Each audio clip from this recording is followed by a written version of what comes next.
శివరాత్రి పర్వదినాన మేము రాత్రి వచ్చి ఉదయాన్నే భగవాన్ దర్శనం కుటుంబంతో సహా చేసుకున్నాం. ఇక్కడ ఏర్పాట్లు కానీ దేవస్థానం వారు చేసిన ఏర్పాట్లు చాలా బాగున్నాయి. అందరికీ కూడా భక్తులందరికీ కూడా అనుకూలమైనటువంటి దర్శనం కలుగుతుంది ఇక్కడ. ఎందుకంటే అంతరాష్ట్రంలో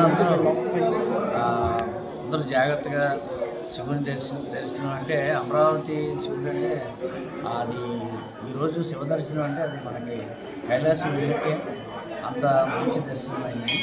సో భగవంతుడు మహాశివుడు అందరినీ ఆయురారోగ్యంతో అష్టైశ్వర్యాలతో సుఖ సంతోషాలతో కాపాడాలని స్వామిని వేడుకుంటున్నాను.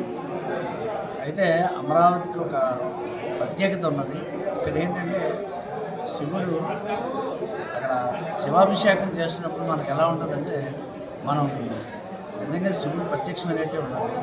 అభిషేకం మన స్వామివారి కానీ వాళ్ళందరూ వాళ్ళు చేసేటువంటి పూజలు కానీ వాళ్ళు చేస్తున్నటువంటి మంత్రాలకి మనకు ఎలా ఉంటుందంటే అలా కళ్ళు మూసుకుంటే మనకి అక్కడ శివుడు సో అందరూ సంఘటన కూడా తెలుసుకున్నాను. అలాగే మన ఆలయం చాలా సో